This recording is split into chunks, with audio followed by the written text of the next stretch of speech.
রাতে ঘুমানোর জন্য মেঘ নিজেদের বিছানা ঠিক করছিল। মিহির এসে দরজায় হালকা নক করে বলল, আসবো? মেঘ বালিশ ঠিক করতে করতে ব্যস্ত ভঙ্গিতে বলল, হ্যাঁ আসো।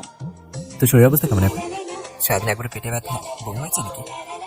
মেঘ কাজ শেষ করে স্থির হয়ে বসে বলল, না, now I am absolutely fit and fine. মেঘের কথা বলতে বলতে চোখ যায় মিহিরের হাতে থাকা একটা মিডিয়াম সাইজের লাগেজের উপর। মেঘ ভ্রু কোঁচকে জিজ্ঞাসা করে। মেঘ কিছুক্ষণ চোখ বড় বড় করে লাগেজটার দিকে তাকিয়ে রইল, তারপর হি হি করে হেসে দিল। হাসতে হাসতে মিহিরের দিকে তাকিয়ে বলল, যেমন আহান ভাইয়া তেমন ওনার গিফট, গাজা খোমার্কা। মানুষ বিদেশ থেকে কত কিছু নিয়ে আসে, আর এনি কিনা আমার জন্য লাগেজ নিয়ে এসছে। হিমা আপিরা যখন বাংলাদেশে এসেছিল তখন সবার জন্য কত jewellery, designs, dress, makeup, chocolate নিয়েছিল। আহান ভাইয়া আপিদের কাছে সবার জন্য অনেক কিছু পাঠিয়েছিলেন। আর আমার জন্য কি পাঠিয়েছিলেন? একটা ল্যাপটপ। এমন একটা ল্যাপটপ যেটার আহান খানের মতো মাথার তার ছেঁড়া। গত 6 মাস ধরে এত চেষ্টা করেও ঠিকঠাক মতো ফাংশনগুলোই বুঝতে পারলাম না, আর এখন পাঠিয়েছেন এই লাগেজ। মিহির ধমক দিয়ে বলল, ওই শাকচুনি ল্যাপটপের জন্য তুই কানাকাটি করছিলি। আম্মু আব্বুকে আর আমাকে ল্যাপটপ কিনতে মানা করেছিল। তুই এক সপ্তাহ ভার্সিটি যাসনি, ইনফ্যাক্ট রুম থেকে বেরোসনি। তার জন্যই তো আন ভাইয়া আমাকে ফোন করে অনেক বলেছে এবং তোর জন্য ল্যাপটপ চালানোর পারমিশন দিয়েছে। মেঘ মৃদু রাগ দেখিয়ে বলল, তো ওনাকে ইউকে থেকে ল্যাপটপ পাঠাতে কে বলেছে? আমি তো বাবাইকে বলেছিলাম বাংলাদেশ থেকে কিনে দিতে, যেগুলো আমি খুব ভালোভাবে চালাতে পারি। আর এটা দু একটা ফাংশন ছাড়া ঠিকঠাক মতো কিছু বুঝতে পারি না। ওটা একটা লেটেস্ট মডেল ল্যাপটপ, তুই ফাংশনগুলো একটু অন্যরকম। আচ্ছা তোকে বলে কোনো লাভ নেই, তোর মতো বড় ভালো জিনিস কোনোদিনও চিনবে না আর চালাতেও পারবে না। কথাটা বলে মেঘের হাতে থাকা লাগেজটা বেডের উপরে উঠিয়ে ওটা চেইনটা খুলে ফেললো। মেঘ লাগেজের দিকে তাকিয়েই ওর মুখটা হা হয়ে গেল। চোখ বড় বড় করে একবার লাগেজের দিকে তো একবার মিহিরের দিকে তাকাচ্ছে, কারণ লাগেজটা ভর্তি গিফটস, সবগুলো র্যাপিং পেপার দিয়ে র্যাপ করা। মেঘ ভীষণ এক্সাইটেড হয়ে বেডের উপরে বসে একটা একটা করে র্যাপিং পেপার খুলে দেখতে লাগলো। মিহিরও বেডের উপরে বসে ঠোঁটে মুচকে হাসি রেখা টেনে বোনের কাণ্ড দেখতে লাগলো। মেঘ র্যাপিং পেপার খুলে প্রথমেই দেখতে পেল 6 রকমের চকলেট বক্স, তারপর পেল ছোট্ট পুতুলওয়ালা কয়েকটা চাবি রিং, এরপর পেল কয়েকটা শোপিস, 2টা মিনি সাইজের টেডি বিয়ার, একটা মেকআপ কিট, 2টা পারফিউম 2টার উপরের অংশটা চৌকা বক্সের মতো আর কাঠের তৈরি, তার উপরে সোনালি শেড দিয়ে খোদাই করে লেখা মেঘ পরি। মেঘ লেখাটার দিকে কিছুক্ষণ অবাক হয়ে তাকিয়ে থেকে বিড়বিড় করে নামটা আওড়াতে লাগলো, মেঘ পরি। মেঘ লেখাটার উপরে একটা চুমু খেয়ে পারফিউমটা আলাদা করে এক পাশে রেখে দিল। সবার শেষে র্যাপিং পেপার মোড়ানো বক্সটা খুলতেই ওর চোখে পড়লো একটা সেলফোন। মেঘ ভ্রু কোঁচকে মিহিরকে উদ্দেশ্য করে জিজ্ঞাসা করলো, আমি নিউ ফোন দিয়ে কি করব? আমার তো ফোন আছে। মিহির বিদ্রুপের স্বরে বলল, ও মা, তাই তোর কাছে ফোন আছে? আমি তো ভুলে গিয়েছিলাম। তা তোর ফোনটা যেন যেটা তোকে আব্বু 4 বছর আগে কিনে দিয়েছিল সেইটা? মেঘ চোখ ছোট ছোট করে মিহিরের দিকে তাকিয়ে বোঝার চেষ্টা করছে ও কি বলতে চাইছে। মিহির বলল, ওটাকে ফোন বলে না, ওটাকে ঝুনঝুনি বলে।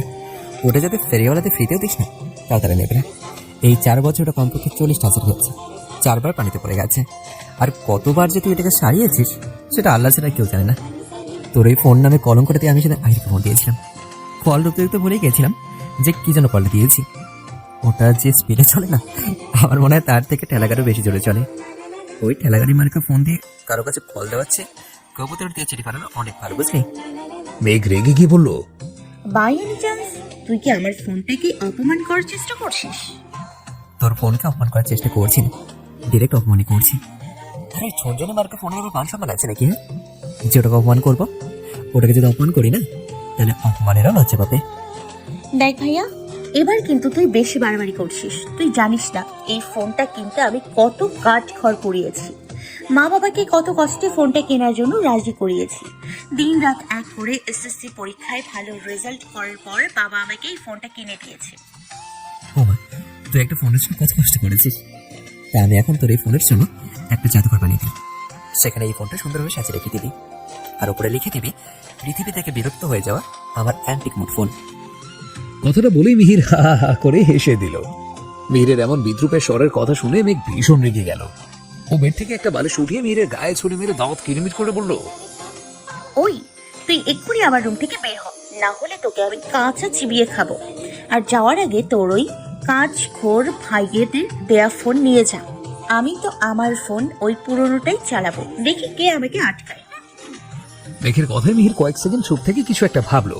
তারপর বালিশের পাশে রাখা মেঘের পুরোনো ফোনটা ছো মেরে হাতে নিয়ে জানলা দিয়ে নিচে ফেলে দিয়ে মেঘকে উদ্দেশ্য করে বলল, এবার দেখি ওই ঠেলা গাড়িতে কিভাবে চালাস।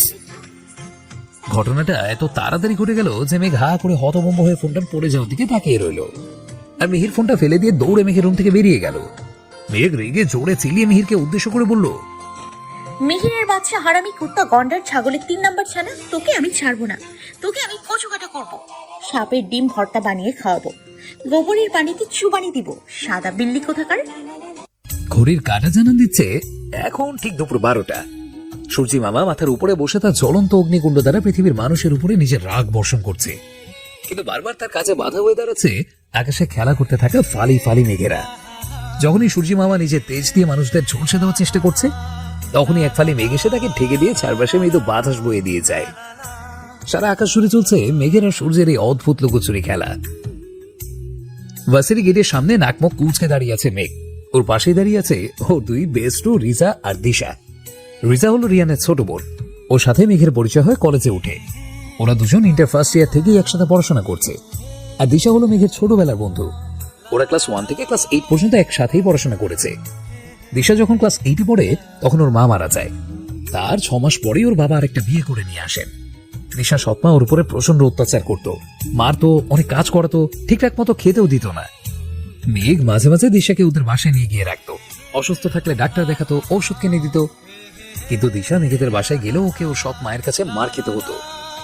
6 মাস এভাবে কেটে যাওয়ার পর একদিন দিশার খালামুনি সবটা জানতে পেরে দিশাকে ওনার সাথে সিলেট থেকে ঢাকায় নিয়ে আসেন। তারপর থেকে আর মেঘের সাথে দিশার কোনো যোগাযোগ হয়নি। যখন মেঘ আর রিজা একসাথে ইউনিভার্সিটিতে ভর্তি হয়, তখনই মিহিরের থেকে জানতে পারে দিশা ওই ইউনিভার্সিটিতেই ভর্তি হয়েছে। দিশার খালাতো ভাই হচ্ছে আহির আর মিহিরের ফ্রেন্ড এবং ইউনিভার্সিটির ভিপি। তখন থেকেই মেঘ, দিশা, রিজা একসাথে আছে। রিজা বিরক্তি নিয়ে বলল, এই সারিকা সাইফা জীবনেও শোধরাবে না, সব কিছুতেই দেরি করা ওদের স্বভাব হয়ে গেছে। রোদের মধ্যে কতক্ষণ ধরে দাঁড়িয়ে আছি, আর এই দুজনের এখন আসার কোনো নাম নেই।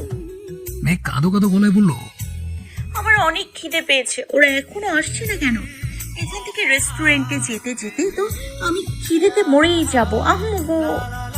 দিশা ধমক দিয়ে বলল, একদম ছাগলের মতো ভ্যা ভ্যা করবি না। সকালে না খেয়ে আসার সময় মনে ছিল না, ইডিয়েট। আরে আমি কি ইচ্ছে করে খেয়ে আসিনি নাকি? সকালে ব্রেকফাস্ট করতে নেমে দেখি ওই ইঁদুরটা পুরো ফর্মাল ড্রেস পরে পটের বাবু সেজে মনের সুখে ব্রেকফাস্ট করছে। ওকে দেখে আমার মেজাজটা খারাপ হয়ে গেল।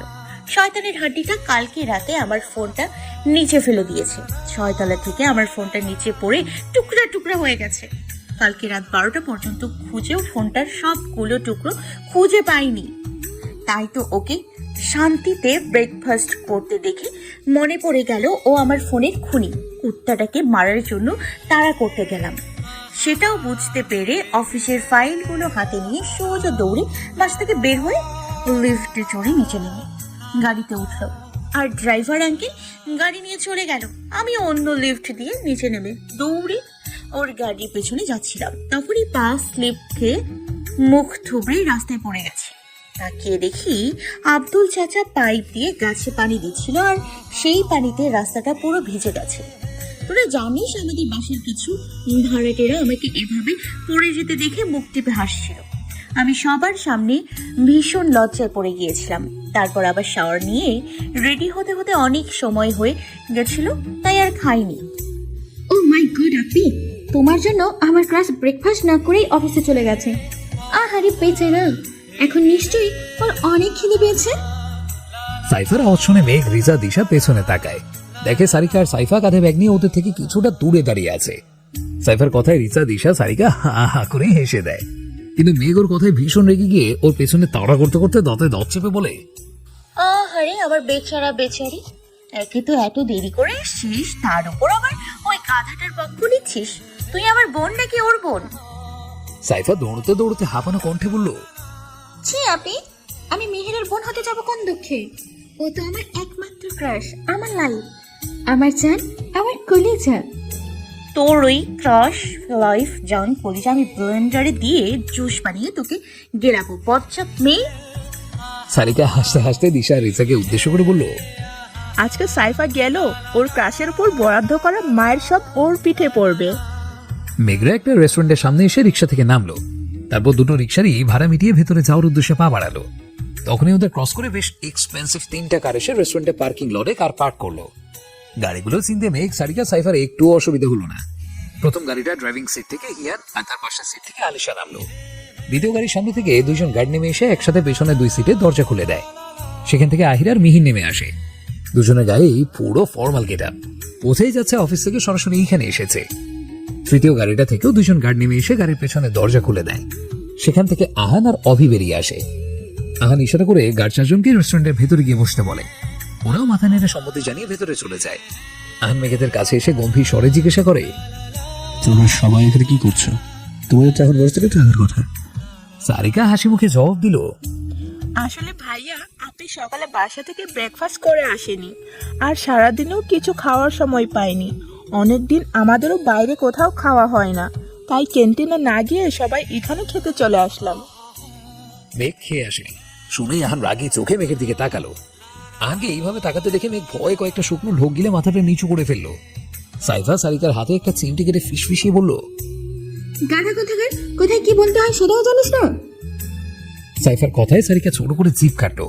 ও বুঝলো মেঘ খেয়ে আসেনি, সেটা আহানদের বলা ঠিক হয়নি। আহান এখনো মেঘের রাগী চোখে তাকিয়ে আছে। মেঘ মাথা তুলে আহানের দিকে তাকানোর সাহসও পাচ্ছে না। ভয় ওর হাত পা ঠান্ডা হয়ে আসছে। আহির মেঘের সামনে এসে ওর বাহু ধরে ঝাঁকিয়ে ঝাঁঝালো গলায় বলল, সকালে খেয়ে আসিসনি কেন? না খাওয়ার জন্য পরশুদিন রাতেও অসুস্থ হয়ে পড়েছিস, মনে নেই? এত অনিয়ম কেন করিস তুই? মেঘ কিছু বলছে না, মাথাটা নিচু করে আছে। এই মুহূর্তে ও আহিরকেও ভীষণ ভয় পাচ্ছে। মিহির আর আহিরের সাথে মেঘ সব সময় ঝগড়াঝাটি মারামারি করলে ওদের রাগটাকে ও ভীষণ ভয় পায়। মেঘ ভালো করেই জানে এরা দুজন রেগে গেলে ঠিক কি কি করতে পারে। মেঘ কিছু বলছে না দেখে আহির মেঘের বাহু ছেড়ে পিছনে ঘুরে মিহিরকে উদ্দেশ্য করে রাগী গলায় বলে, তুই বাসা থেকে বের হওয়ার আগে ওকে খাইয়ে বের হতে পারলি না? জানিস না ও একটু সুযোগ পেলে কিভাবে অনিয়ম করা যায় সে বাহানা খোঁজে? হ্যাঁ, মিহির এতক্ষণ রেগে বোম হয়ে মেঘের দিকে তাকিয়েছিল। আহিরের কথা শুনে কর্কশ গলায় বলল, ওকে আমি কিভাবে ভাবো? ও কখনো কারো কথা শুনে? সব সময় নিজে যেটা ভাববে সেটাই ঠিক, আর বাদ বাকি সময় ভুল। মেঘের এবার ভীষণ কান্না পেল। না হয় একটু সকালে আসেনি, তাই বলে ওরা ওকে এইভাবে সবার সামনে বকাবকি করবে? আর ইচ্ছে করে খেয়ে আসেনি নাকি? মিহিরের পেছনে দৌড়াতে গিয়েই তো পড়ে গিয়ে এত দেরি হয়ে গেল। মেঘের সকালে সময় ছিল না, তাই কাটা জায়গায় কোনো অ্যান্টিসেপটিক বা অয়েন্টমেন্ট লাগায়নি। কোনো রকম করে একটা ব্যান্ডেজ পেঁচিয়ে রেখেছে শুধু, কোনো পেন কিলারও খায়নি। সকালবেলা ব্যথাটা তেমন একটা ছিল না, কিন্তু এখন যত সময় যাচ্ছে ব্যথাটা ততই বেড়ে যাচ্ছে। মেঘ আর চোখে একবার আহানের দিকে তাকায়, দেখে আহান এখনো ওর দিকে তীক্ষ্ণ চোখে তাকিয়ে আছে। ও এক পলক তাকিয়ে নিচে চোখ তাড়াতাড়ি নামিয়ে ফেলে মাটির দিকে স্থির করলো। আহানের এই রাগে তীক্ষ্ণ চোখে বেশিক্ষণ তাকিয়ে থাকার সাহস মেঘের নেই। দিশা রিজা একপাশে চুপচাপ দাঁড়িয়ে আছে। অভি, হিয়ান, আলিশা অসহায় দৃষ্টিতে একবার আহানের দিকে তো একবার মেঘের দিকে তাকাচ্ছে। এখন মেঘের পক্ষ নিয়ে আহানকে কিছু বলা মানে সিংহের গুহায় ঢুকে সিংহের লেজ ধরে টান দেওয়া। মিহির আর আহির এখনো রেগে মেঘের দিকেই তাকিয়ে আছে। সারিকা, সাইফা ভাবছে কিভাবে ব্যাপারটা স্বাভাবিক করা যায়। হঠাৎ সারিকা কিছু একটা ভেবে নিজেকে সামনে নিয়ে শুকনো গলায় হিয়ানকে উদ্দেশ্য করে জিজ্ঞাসা করলো, ভাইয়া তোমরা সবাই এখানে কিভাবে আসলে? সারিকার এমন বোকা বোকা প্রশ্ন শুনে সাইফার ইচ্ছে করছে ওকে একটা লাথি মারতে। সাইফা মনে মনে বলল, মাথা মোটা একটা, যেখানে দেখলো ওরা গাড়িতে করে এসেছে তারপরে ও জিজ্ঞেস করছে কিভাবে আসলেন। আহির সারিকা থেকে রক্তিম চোখে তাকিয়ে বিদ্রুপের স্বরে বলল, তোর বাপ যৌতুকে আমাকে যে উড়ন্ত রথ দিয়েছিল সেটা তো উত্তর টিসছে কেন? চোখে দেখতে পাসনি? সারিকা একটা শুকনো ঢোক গিলে কাবা কাবা গলায় বলল, না মানে আমি বলতে চাইছিলাম যে তুমি আর মিহির ভাই তো অফিসে ছিলে, আর রিয়ান ভাইয়াকে সকালে বাড়িতে দেখে আসছি। অভি ভাইয়ার তো এই টাইমে অফিসে থাকার কথা, তাহলে সবাই একসাথে আসলে কিভাবে?